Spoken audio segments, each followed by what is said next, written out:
पॉईंटचा last point पाहण्यासाठी आलेलो ऑर्थर सीट याची 3 नावं आहेत. ऑर्थर सीट का म्हटलं होतं? ऑर्थरची बसण्याची या गॅलरीच्या पुढे 20 कॅरी बॅग मध्ये सीट जाय होती बघा मॅडम. पुढं ही गॅलरी इथून पायऱ्या होत्या पूर्वीच्या काळामध्ये जायला खाली उतरून लोकं जायची.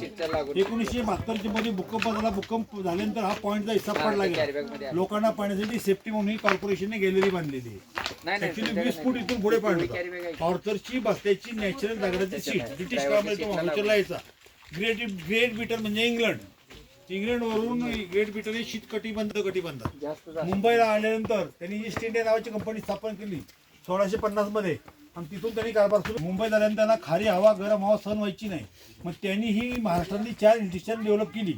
म्हणजे त्यांनी शोध लावला महाबळेश्वर, पाचगणी, लोणावळा, माथेरान. तर 1 नंबरचं हिल स्टेशन महाबळेश्वर. तर गरमीच्या काळामध्ये जवळचं ठिकाण म्हणून ते इथे यायचे. महाबळेश्वर हे इंग्रजांनी डेव्हलप केलं मॅडम. जिथून आपण बस स्टँडवर आलो हे नवीन महाबळेश्वर, जिथं मंदिराचं आपण गेलो ते जुनं महाबळेश्वर. 1827 साली मालकम नावाचा ब्रिटिश गव्हर्नर होता, जॉन मालकम. त्याच्या नावाने ते महाबळेश्वरची मेन बाजारपेठ आहे. त्यांनी ते डेव्हलप केलं आणि ह्या पॉईंट आलेला ऑर्थर पाहिला. ऑर्थर ब्रिटिश काळामध्ये यायचा, आपल्या बंगल्यावरती बसायचा त्याला छंद होता. घोड्याची रायडिंग कर त्या पॉईंटला बसायचं. येता जंगली जनावरं, ससे, बेकर, सांबार अशी जनावरं मारायची. त्यांचं मांस जंगलामध्ये भाजून खायचं, थंड हवेच्या ठिकाणी येऊन बसायचे छंद होते. इथं येता महाबळेश्वरला जो ज्यावेळेला तो आला तो त्याला तार आली इंग्लंडवरून.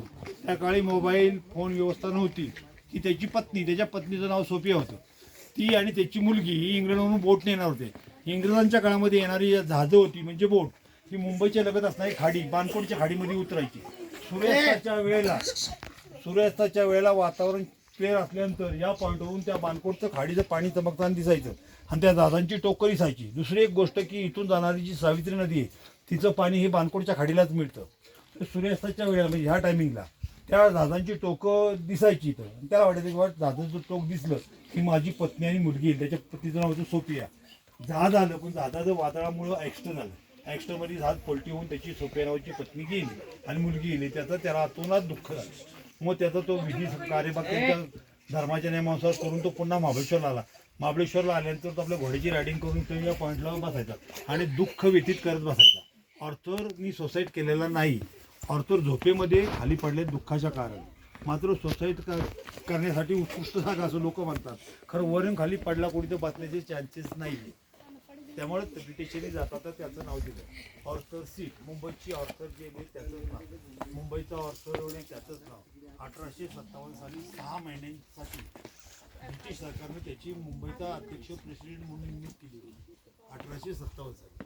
त्यानंतर त्याची नियुक्ती महाबळेश्वरला रेंज फॉरेस्ट ऑफिसर म्हणून झाली. ब्रिटिश काळातला एक रायटर, लेखक, पेंटर अशी त्याची ओळख आहे. त्याची फार पुस्तकं फेमस आहे, तुम्ही वाचली असाल तर बघा. लायब्ररीमध्ये गेला महाबळेश्वरची दुसरी एक वैशिष्ट्य होतं, महाबळेश्वरला जगातली 2 नंबरची लायब्ररी माहिती आहे तुम्हाला. भिलार गाव पाचगणीच्या बाजूला गाव आहे, तिथं जगातली 2 नंबरची लायब्ररी. 1 नंबरची लायब्ररी फ्रान्समध्ये आहे की जगातल्या कुठल्याही लेखकाचं, कुठलाही धर्मग्रंथ, कुठल्याही लेखकाचं त्या लायब्ररीमध्ये पुस्तक तुम्हाला वाचायला मिळणार, भाड्याने मिळणार, विकत मिळणार, फ्रीमध्ये. अशी 2 नंबरची लायब्ररी आपल्या महाबळेश्वरमध्ये आहे.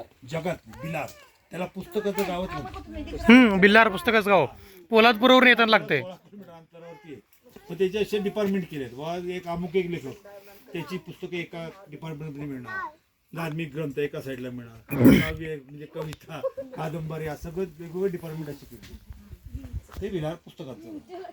महाबळेश्वरची उंची सी लेवल 1325 मीटर, साधारणतः 4800 फुटावरती आपण उंचीवरती आहोत. महाराष्ट्रातलं 1 नंबरचं थंड हवेचं ठिकाण, तेवढंच पावसाचं ठिकाण.